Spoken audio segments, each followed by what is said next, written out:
Hello friends, हमने अभी तक देखा कि ये जो हमारा डेवलपमेंट के लिए सबसे इंपॉर्टेंट जो क्राइटेरिया है वो है इनकम। ठीक है, तो इनकम के लिए हम कौन सा क्राइटेरिया लेते हैं? Per capita income. तो चलिए रिवाइज करते हैं, पर कैपिटा इनकम क्या होती है। पर कैपिटा इनकम है total income of a country divided by its population. ठीक है, तो वो है अपनी पर कैपिटा इनकम। लेकिन जो डेवलपमेंट के लिए है, हम सिर्फ इनकम को नहीं ले सकते ना, उसके अलावा भी अलग अलग क्राइटेरिया है बहुत सारे। तो उसमें बहुत सारे क्राइटेरिया में क्या क्या है? Infant mortality rate, literacy rate, net attendance ratio. ठीक है, तो चलिए एक टेबल है वो देखते हैं अपन। Table 1.3 per capita income of selected states. तो इसमें 3 स्टेट्स दिए अपने पास, हरियाणा, केरला और बिहार। तो हरियाणा की जो पर कैपिटा इनकम है इन रुपीज़, ठीक है, ये है 1,62,034 रुपीज़। केरला की 1,55,516 और जो बिहार की है वो है 34,168 रुपीज़। ठीक है, तो अभी इसमें से आप क्या कंक्लूड करोगे? आप तो यही बोलोगे कि जो हरियाणा की है वो पर कैपिटा इनकम सबसे ज़्यादा है, तो वो सबसे ज़्यादा डेवलप्ड हुआ। ठीक है, और बिहार की जो सबसे कम है तो वो सबसे पिछड़ा हुआ। लेकिन एक्चुअल में ऐसा होगा क्या? आप ही सोचिए कि एक्चुअल में हो सकता है ऐसा बोलना फिर भी, लेकिन ये जो केरला है, केरला वे बेटर है हरियाणा से। ठीक है, इसके लिए अपन और एक चार्ट है वो देखेंगे। तो चलिए हम देखते हैं टेबल नंबर 1.4। इसमें भी 3 ही स्टेट्स है, जो अपनी हरियाणा, केरला और बिहार। ठीक है, तो उसमें लेकिन यहाँ पे 3 और अलग अलग क्राइटेरिया है। क्या क्या क्राइटेरिया अपने? Infant mortality rate, literacy rate और नेट अटेंडेंस रेशो। ठीक है, तो अभी अपन देखते हैं इसमें जो हरियाणा का इन्फेंट मोर्टेलिटी रेट है वो है 36। ठीक है, और लिटरेसी रेट है 82% और जो नेट अटेंडेंस रेशो है वो 61 है। अभी केरला का अपन देखेंगे तो इन्फेंट मोर्टेलिटी रेट है वो 12 और लिटरेसी रेट है 94 और नेट अटेंडेंस रेशो है 83। ठीक है, और ये जो बिहार का इन्फेंट मोर्टेलिटी रेट है वो है 42, लिटरेसी रेट है 62 और जो नेट अटेंडेंस रेशो है 43। अभी अपन यहाँ पे तीनों में अपन कंपेयर करेंगे तो इन्फेंट मोर्टेलिटी रेट होता क्या एक्चुअल में? ये जो समझो, ये जो अपने number of children died before the age of 1, ठीक है, यानी कि पर ऑफ 1000, अपन यानी 1000 से कंपेयर करेंगे एक साल में, यानी जितने बच्चों की डेथ होगी एक साल से पहले, वो होगा अपना इन्फेंट मोर्टेलिटी रेट। और जो लिटरेसी रेट है यानी कि नंबर ऑफ अपने जो जितने बच्चे हैं वो पढ़ रहे हैं, एजुकेटेड है, लिटरेट बच्चों की, यानी उसको बोलेंगे अपन लिटरेसी रेट। ठीक है, और जो नेट अटेंडेंस रेशो है, बच्चे जो अटेंड कर रहे हैं, यानी कि पर 100 अपन इसको 100 से कंपेयर करेंगे। ठीक है, समझिए कि आपकी क्लास है 100 बच्चों की और किसी क्लास में सिर्फ 5 या 10 बच्चे, तो कैसा लगेगा आपको? ऐसा लगेगा कि हम अकेले ही पढ़ रहे हैं ना, तो वही होगा ना नेट अटेंडेंस रेशो। तब ये जो हरियाणा का है इन्फेंट मोर्टेलिटी रेट 36। ठीक है, लेकिन अपन यहाँ पे केरला का देखेंगे तो केरला का है 12, यानी केरला का वे बेटर है हरियाणा से। ठीक है, और जो बिहार का है वो 42, तो बिहार से भी ज़्यादा अच्छा है। लेकिन अपन ने इसके पहले वाले टेबल में क्या देखा था कि ये जो अपना पर कैपिटा इनकम किसकी ज़्यादा थी? हरियाणा की ज़्यादा। ठीक है, तो अभी इस चीज़ में कौन सा डेवलप ज़्यादा हुआ? केरला। ठीक है ना, यानी सिर्फ 12 लोग हो रहे हैं वैसे वहाँ पे। अभी लिटरेसी रेट देखेंगे अपन तो हरियाणा का 82%, यानी 82% जो लोग हैं वो लिटरेट है। ठीक है, अभी लेकिन केरला में 94% लोग लिटरेट है। यही अपन बिहार का देखते हैं तो बिहार में 62%। तो इन तीनों में भी कौन है? केरला सबसे डेवलप्ड है। ठीक है, अभी जो नेट अटेंडेंस रेशो देखेंगे हम तो हरियाणा का 61%, यानी कि 100 में से 61 बच्चे प्रेजेंट रहते हैं। बाकी केरला में 100 में से 83 और बिहार में 100 में से 43। तो बिहार का तो समझिए कि आधे से ज़्यादा क्लास वहाँ पे एब्सेंट ही रहती है। और फिर केरला इसमें भी वे बेटर है, दोनों यानी हरियाणा और बिहार से। ठीक है, तो अभी ये सब है हमारा। तो अभी हम बात करने जा रहे हैं पब्लिक फैसिलिटीज़ के बारे में। ठीक है, तो पब्लिक फैसिलिटीज़ किस किस के लिए इंपॉर्टेंट है? ऑलमोस्ट सभी लोगों के लिए इंपॉर्टेंट है ना, ऐसा कि है नहीं कि कोई मैं अपने पैसे से सारा जो आजू बाजू का है कचरा साफ कर लूँगा, ये कर लूँगा, वो कर लूँगा। इसलिए पब्लिक फैसिलिटी सभी के लिए इक्वली इंपॉर्टेंट है। ठीक है, तो एक सेइंग है, money in your pocket can not buy all the goods and services that you may need to live. ठीक है, ये क्या होगा? यानी कि आपके जेब में जो पैसा है उससे आप सारी चीज़ें नहीं खरीद सकते जो आपको जीने के लिए लग रही है। ठीक है, तो इसमें बहुत सारी चीज़ें ऐसे जैसे कि पोल्यूशन फ्री इन्वायरमेंट। ठीक है, अपने पैसे से क्या पैसा हो जाएगा कि एनवायरनमेंट क्लीन कर लो? होगा क्या ऐसा? नहीं ना, यानी कि ऐसा भी नहीं होगा कि आप है ना इंश्योर कर लो कि ये जो आपको मेडिसिन मिल रही है वो सारी लीगल है, यानी कि अनएडल्ट्रेटेड है। और ये जो ऐसे जो आपके आसपास में जितने भी डिसीज़ हो रहे हैं, ये हो रहे हैं, उससे भी बचा नहीं पाएगा आपको। अब घर में चाहे कितने भी प्रिवेंशन ले लो, ठीक है, लेकिन जो आसपास में आपकी गंदगी है, ये है, वो तो गवर्नमेंट को ही करना है ना, जो पब्लिक फैसिलिटीज़ वही करेगी। तो फिर इसलिए सभी लोगों के लिए पब्लिक फैसिलिटीज़ इक्वली इंपॉर्टेंट। ठीक है, तो पब्लिक फैसिलिटीज़ में बहुत सारी चीज़ें आएगी, जैसे कि आपका जो कचरा साफ़ हो रहा है, फिर ये जो मॉस्किटोज़ के लिए आजकल जो धुआं होता है, ठीक है, तो अभी हमारा कोरोना का पीरियड चल रहा है, तो कोरोना के पीरियड के लिए अपना गवर्नमेंट इतनी सारी ये जो प्रिवेंशंस ले रही है, ये कर रही है, लॉकडाउन चल रहा है अपना, तो ये सारे पब्लिक कर रही है ना। अगर अपने इससे कर पाते कि अपन ये सब नहीं ना, इसलिए पब्लिक फैसिलिटी बहुत ज़्यादा ज़रूरी है अपने। अभी जस्ट थोड़ी देर पहले हमने डिस्कस किया कि जो बिहार और केरला का इन्फेंट मोर्टेलिटी रेट है, लिटरेसी रेट है, नेट अटेंडेंस रेशियो है, वो किसका बेटर है? तो तीनों चीज़ें केरला की बेटर थी, ठीक है, और बिहार की बेटर नहीं थी। ऐसा क्यों है? क्योंकि जो केरला की गवर्नमेंट है या फिर ये जो पब्लिक फैसिलिटीज़ है वो ज़्यादा अच्छी बिहार से, ठीक है। तो यानी कि जो जगह जगह पे जो पब्लिक फैसिलिटीज़ है वो अलग है, ठीक है। तो जहाँ पे अच्छी रहेगी वहाँ की पब्लिक अच्छी रहेगी, उनका जितना भी डेवलपमेंट है उनका डेवलपमेंट ज़्यादा होगा। बिहार का डेवलपमेंट कम हो रहा है, केरला का ज़्यादा हो रहा है। Are you properly nourished? क्या आप हेल्दी है?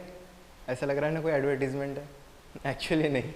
हम बात करने जा रहे हैं BMI, बॉडी मास इंडेक्स, ठीक है। तो ये जो एक्चुअल में भी डेवलप्ड कंट्री के लिए क्या होना चाहिए कि जो उसके सिटीजन्स है वो थोड़े हेल्दी हो, ठीक है। तो हेल्दी रहने के लिए जो गवर्नमेंट ने जो निकाला है उसके लिए एक क्राइटेरिया है बॉडी मास इंडेक्स, ठीक है। तो बॉडी मास इंडेक्स कैलकुलेट कैसे करते हैं? BMI निकलता है अपना जो वेट है, वेट अपने को केजी में पता रहना चाहिए, और जो हाइट है अपनी हाइट मीटर में पता रहना चाहिए। तो अपना जो हाइट है उसका स्क्वायर कर लेना, ठीक है।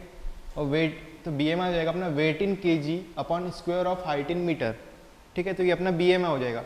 और BMI के बहुत सारे अलग अलग वैल्यूज़ है जो आपके बुक में दिए हैं, तो उससे आप अपना निकालिए और देखिए कि आप कैसे है, हेल्दी है, ओवरवेट है, कैसे है, ठीक है। तो चलिए एक एग्जांपल ले लेते हैं अपन BMI का, ठीक है। अब ये जो अपना एक लड़का है अपने पास, लड़के की एज है 15 ईयर 6 मंथ, ठीक है। अपने एग्जैक्ट अपने को इतना भी जरूरी नहीं है, लेकिन फिर भी रहा तो अच्छा है, ठीक है। अपनी जो वेट है इसका, लड़के का वेट है 42 kg। फिर जो हाइट है इसकी सेंटीमीटर्स में 150 सेंटीमीटर, तो अपन इसको मीटर्स में कन्वर्ट कर लेते हैं 1.5 मीटर, ठीक है। अभी अपने BMI का फॉर्मूला है वो है weight in kg upon square of height in metre, ठीक है। तो अभी अपन वेट लिख देते हैं यहाँ पे 42 kg इसका वेट हो गया, और ये जो इसकी square of height in metre, तो इसकी हाइट है 1.5 का, इसका स्क्वायर कर लेते हैं अपन, तो ये हो जाएगा 42 अपॉन 2.25, ठीक है। तो अभी ये हो जाता है अपना 18.66। अब ये जो एज कैटेगरी में है और ये जो एज मंथ है इसके, ये कैटेगरी में 18.66 नॉर्मल है, ठीक है। अगर 26.5 से ऊपर रहता तो वो ओबेस्ड हो जाता है, ठीक है। ओबेस्ड यानी मोटा है, फिर थोड़ा अनहेल्दी टाइप, और इससे थोड़ा कम रहता तो वो हो जाता माल नरिश्ड, ठीक है, यानी कि under nourished. Human development report, ऐसा कुछ रिपोर्ट अलग टाइप लग रहा है ना, यानी कि अगर आप समझो आप 9th क्लास से 10th क्लास में जाएंगे तो आपको भी रिपोर्ट मिलता है ना, रिपोर्ट कार्ड, जिसमें लिखा रहता है आप पास है, फेल है, या कितने परसेंटेज है आपको। उसी प्रकार ये जो हमारी सारी कंट्रीज़ है, कंट्रीज़ के लिए भी ऐसी ह्यूमन डेवलपमेंट रिपोर्ट होती है, तो उसमें पता लगता है कि हमारा कंट्री का रैंक कौन सा है, हमें कहाँ स्टैंड कर रहे हैं बाकी कंट्रीज़ के मुकाबले। फिर इसके कंट्रीज़ को कंपेयर करने के लिए कुछ ले रहे हैं हम, उसमें आ जाएगा अपना एजुकेशनल लेवल ऑफ पीपल, ठीक है। तो ये लिटरेसी रेट वगैरह आ जाएगा इसमें। फिर अपना हेल्थ स्टेटस के लिए अपन ने थोड़ी देर पहले देखे कि अपन हम इंडिया में BMI यूज़ करते हैं, वैसे ही वर्ल्ड में भी कुछ अलग से हेल्थ स्टेटस लिया गया है। और फिर अपना आ जाएगा पर कैपिटा इनकम, ठीक है। इस टाइप के कुछ अलग अलग क्राइटेरिया है जिससे अपन कंट्रीज़ को कंपेयर करते हैं, ठीक है। तो अभी एक टेबल है, टेबल नंबर 1.6, तो इसमें कुछ कंट्रीज़ दिए जैसे कि हमारे सारे नेबरिंग कंट्रीज़ है, ठीक है। श्रीलंका, इंडिया, म्यांमार, पाकिस्तान, नेपाल और बांग्लादेश। अभी अपन सबसे पहले देखें इसमें GNI, ग्रॉस नेशनल इनकम, ठीक है, यानी कि ये 2015 की है, यानी कि पर कैपिटा, ठीक है। तो इसमें ये डॉलर्स में दी गई है। तो श्रीलंका की ये जो है 10,789, ठीक है। अभी श्रीलंका की अच्छी है। अभी इंडिया की देखते हैं अपन, इंडिया की कितनी है? इंडिया की 5,663। आप सोच रहे हो कि श्रीलंका इतना छोटा सा देश है फिर भी हमारे इंडिया से ज़्यादा है, ठीक है, एक्चुअली में है वैसा। अभी अपन म्यांमार की देख ली तो म्यांमार की है 4,943, पाकिस्तान की 5,031, ठीक है, नेपाल की है 2,377 और बांग्लादेश की 3,341। तो ये हो गई अपनी GNI। अपन लाइफ एक्सपेक्टेंसी देखें तो लाइफ एक्सपेक्टेंसी यानी कि आपकी जो लेंथ है, आपकी जो एज है, एज आप कितना जिएगे वो हो जाएगा अपना लाइफ एक्सपेक्टेंसी, ठीक है। तो ये जो श्रीलंका की है वो 75, ऐसा समझिए नहीं कि जो 75 में एवरेज लोग हैं वो 75 साल तक जीते हैं। अभी ये जो इंडिया की है वो है 68.3, म्यांमार की 66.1, पाकिस्तान 66.4, नेपाल 70 और ये जो बांग्लादेश है, बांग्लादेश की 72। अभी अपन देखें mean years of schooling of people age 25 and above, ठीक है, जो 25 साल से 25 साल या 25 साल से बड़े लोग हैं वो कितने साल तक स्कूलिंग की है उन्होंने, या कितने साल तक स्कूल गया है, ठीक है, तो वो दिखाएगा। जो श्रीलंका है वहाँ पे 10.9 ईयर्स वो मीन एज ईयर्स है उनका स्कूलिंग का, ठीक है। अपना इंडिया का है 6.3, देखिए यहाँ पे भी इंडिया लैग कर रहा है श्रीलंका से। अभी म्यांमार का है 4.7, पाकिस्तान 5.1, नेपाल 4.1 और बांग्लादेश है 5.2, ठीक है।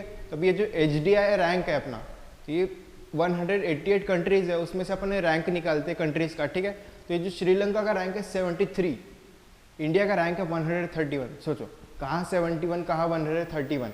तो इंडिया का जो रैंक है 188 कंट्रीज में 131 नंबर पे है। अभी जो म्यांमार का है 145, पाकिस्तान का 147, नेपाल का 145 और बांग्लादेश है 139, ठीक है।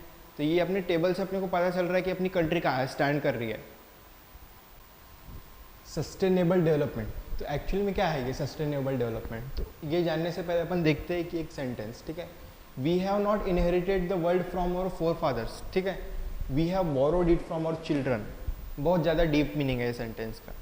इसका मीनिंग क्या है एक्चुअली में, ये जो हमने वर्ल्ड है ये हमने इनहेरिट नहीं किया अपने फोर फादर्स, अपने पूर्वजों से इनहेरिट नहीं किए, ये हमने अपने जो आने वाले चिल्ड्रंस है उनसे बोरो किए, ठीक है। तो ये जो अपने पास वर्ल्ड है इसको अपने को तबाह नहीं करना है, इसके सारे रिसोर्सेज खत्म नहीं करना है, वो ये सस्टेनेबल डेवलपमेंट, ठीक है। सस्टेनेबल डेवलपमेंट डेवलपमेंट, ठीक है, development that meets the need of present without compromising the ability of future generation to meet their own needs, ठीक है। इसका मतलब क्या होगा कि हम जो डेवलपमेंट कर तो रहे हैं, लेकिन ऐसा नहीं कि जो हमारे डेवलपमेंट के कारण आगे वाली जनरेशन्स को कॉम्प्रोमाइज़ करना पड़ा उनकी नीड्स में, ठीक है। यही हो गया अपना सस्टेनेबल डेवलपमेंट। अभी सस्टेनेबल डेवलपमेंट में दो चीज़ें आ जाएगी अपनी, एक रिन्यूएबल सोर्स और एक non renewable source. Renewable source यानी कि ये जो सोर्स है अपने आप आगे बढ़ता जाए, कंटिन्यू होता जाए, और नॉन रिन्यूएबल सोर्स जैसे कि फॉसिल फ्यूल्स। फॉसिल फ्यूल्स कैसे सोर्स हो गए, ये जो अपन इसको यूज़ तो कर रहे हैं, ठीक है, लेकिन ये अनलिमिटेड नहीं है अपने पास। अनलिमिटेड क्या हो गया अपने पास अनलिमिटेड हो गया सन, ठीक है, जो सनरेज है वो अनलिमिटेड है, लाइट अपने पास अनलिमिटेड है सन की। अपने पास जो पानी है, लेकिन पानी अपन नॉर्मल वाला पीने वाला पानी नहीं, अपना जो सी वाटर है, सी वाटर कैसा वाटर जो है वो भी अनलिमिटेड है, लेकिन अपना जो पीने का पानी है वो अनलिमिटेड नहीं है अपने पास। तो फिर अपन यही हो गया अपना नॉन रिन्यूएबल सोर्सेस। तो अभी अपन देखेंगे एक ये जो एग्जांपल दिया है ग्राउंड वाटर इन इंडिया, ठीक है। तो अभी अपन यहाँ पे देखेंगे कि ये जो दिन ब दिन है अपना ग्राउंड वाटर, अगर हम आज भी हम अपने घर में बोरवेल करते हैं तो बोरवेल कितनी ज़्यादा डीप करना पड़ रहा है अपने को। जो पहले 10 साल पहले अपन जो कर रहे थे उससे 4-5 फीट ज़्यादा नीचे करना पड़ रहा है, ठीक है। क्यों करना पड़ रहा है ये? क्योंकि जो ग्राउंड वाटर है, ग्राउंड वाटर दिन ब दिन कम होते जा रहा है। एक्चुअल में क्या है, जो ग्राउंड वाटर है वो सेल्फ रिप्लेनिश हो जाता है, यानी कि जैसे रेन होता है, बारिश आती है तो बारिश के कारण जो वाटर है वो नीचे चले जाता है बेड रॉक्स में। लेकिन फिर अपन जो इतना ज़्यादा ओवर यूज़ कर रहे हैं वो ग्राउंड वाटर को, कि वो ग्राउंड वाटर कम होते जा रहा है, उसका लेवल कम होते जा रहा है। ये रिन्यूएबल रिसोर्सेस है, लेकिन ये क्या हो रहा है, ये भी कम हो रहा है, ठीक है। तो अपने को ये थोड़ा ध्यान से करना पड़ेगा। जो इंडिया की कई कई जगह जैसे उत्तर प्रदेश वगैरह है, वहाँ पे कि पास्ट 25 ईयर्स में इतना ज़्यादा कम हो गया है पानी कि बहुत ज़्यादा दिक्कत हो रही है अपने को। तो यहाँ पे कुछ क्वेश्चंस दिए अपने पास, ठीक है, ये ग्राउंड वाटर से related. Why ground water is overused? इसका आंसर आपके पास, यानी कि ग्राउंड वाटर इतना ज़्यादा ओवर यूज क्यों हो रहा है? आपके पास आंसर होगा ना कुछ तो पता होगा आपको ग्राउंड वाटर के बारे में, यानी कि ओवर यूज़ क्यों हो रहा है इसका। यानी कि अनवांटेड कंस्ट्रक्शन हो गया, जो अपन कंस्ट्रक्शन में ग्राउंड वाटर यूज़ कर रहे हैं। ये जो अपनी पाइप लीकेज है, ठीक है, पाइप लीकेज में कितना ज़्यादा मिलियंस ऑफ टन्स पानी वेस्ट होता है, ठीक है, हर दिन हर साल इतना ज़्यादा वेस्ट होता है। फिर अपना सेकंड क्वेश्चन है, can there be development without overuse? Development overuse के बिना हो सकता है क्या? ऑब्वियसली हो सकता है, यानी कि डेवलपमेंट के लिए ओवर यूज़ करना क्यों ज़रूरी है? जितना काम है उतने ही पानी का यूज़ करें अपन, तो डेवलपमेंट क्यों नहीं होगा बिना ओवर यूज़ के? एग्जॉस्शन ऑफ नेचुरल रिसोर्सेज, ठीक है। तो इसमें जो है अपना एक पॉइंट देखते हैं अपन, consequences of environmental degradation do not respect national और स्टेट बाउंड्रीज और फ्यूचर इज लिंक्ड टुगेदर। क्या मतलब हो गया इसका? यानी कि जो अपन इतना ज़्यादा डिग्रेड कर रहे हैं नेशनल एनवायरमेंट को, अपने रिसोर्सेज को, तो उसका जो ये परिणाम है सिर्फ अपने नेशनल या स्टेट बाउंड्री तक सीमित नहीं है। अपन ये बोलेंगे कि ये जो स्टेट है, पर्टिकुलर स्टेट में अपन रह रहे हैं, पर्टिकुलर इंडिया में रह रहे हैं अपन, तो सिर्फ इंडिया तक ही सीमित नहीं है वो, कि अपन दूसरे जगह का यूज़ करके यहाँ पे अच्छा रहेगा। एक्चुअली ऐसा नहीं है। जो वर्ल्ड है, वर्ल्ड का सारे अपन जितने भी लोग हैं सारे लिंक्ड है, तो ये जो सभी को अफेक्ट करेगा ये जो अपन डिग्रेड कर रहे हैं, ठीक है। तो एक एग्जाम्पल देखते हैं अपन इसमें, ये जो टेबल नंबर 1.7 है क्रूड ऑयल रिजर्व्स में, ठीक है। ये जो क्रूड ऑयल है एक्चुअल में जो कच्चा तेल, इसको क्रूड ऑयल बोलते हैं। इसी से सारा बनने यानी सारे पेट्रोलियम प्रोडक्ट इसी से बनते हैं, अपना पेट्रोल, डीजल, पेट्रोलियम जेली और जितनी भी सारी चीज़ें हैं। तो मिडल ईस्ट यानी कि जो मिडल ईस्ट की कंट्रीज़ है वहाँ पे कितने ज़्यादा रिजर्व है, ये 2016 के डेटा के हिसाब से है, यानी कि 1000 मिलियन बैरल्स के हिसाब से, ठीक है। ये तो अभी मिडल ईस्ट में है 803,000 मिलियन बैरल्स, ठीक है। और ये जो यूनाइटेड स्टेट्स ऑफ अमेरिका में यानी यूएसए में कितना है 48,000 मिलियन बैरल्स, यानी कि वहाँ पर रिजर्व है उतना। अभी अपन वर्ल्ड की बात करें तो 1691.5 थाउजेंड मिलियन बैरल्स, ठीक है। अभी अपन number of years reserve will last देखेंगे, यानी कि कितना वो जो रिजर्व है अपने जो इतनी सारी अलग अलग रीजन्स में कितने दिन तक टिकेगा या कितने साल तक टिकेगा, वो देखे तो जो मिडल ईस्ट है वो 69.9 यानी कि 69 यानी ऑलमोस्ट 70 साल तक टिकेगा उनका जो रिजर्व है। अब ये जो यूएसए का रिजर्व है ये सिर्फ 10.6 यानी सिर्फ 10.5 साल तक के टिकने वाला है ये जो रिजर्व है। ये जो वर्ल्ड है, वर्ल्ड का जो है वो सिर्फ 50.6 यानी कि 50.5 साल तक सिर्फ टिकने वाला है जो रिजर्व है। तो इसके लिए हम क्या कर सकते हैं, हम बहुत सारे स्टेप ले सकते हैं कि ये जो रिन्यूएबल रिसोर्स है इसको हम ज़्यादा कर सकते हैं, जो नॉन रिन्यूएबल रिसोर्सेस है उनका उपयोग हम कम कर सकते हैं, हम पब्लिक ट्रांसपोर्ट यूज़ कर सकते हैं, बहुत सारी चीज़ें कर सकते हैं। अभी एक कुछ क्वेश्चन देखते हैं अपन, is crude oil essential for the development process in a country, discuss, ठीक है। तो अभी ये कैसा थोड़ा इसमें हम डिस्कस कर सकते हैं कि जो डेवलपमेंट प्रोसेस के लिए एसेंशियल तो है लेकिन हम इसको प्रॉपरली इस्तेमाल भी कर सकते हैं, ठीक है। यानी कि डेवलपमेंट के लिए जो आजकल जितने भी अपने ट्रक्स है ये है सारी जो चीज़ें चल रही है ये डीजल पे चल रही है, पेट्रोल पे चल रही है, ठीक है।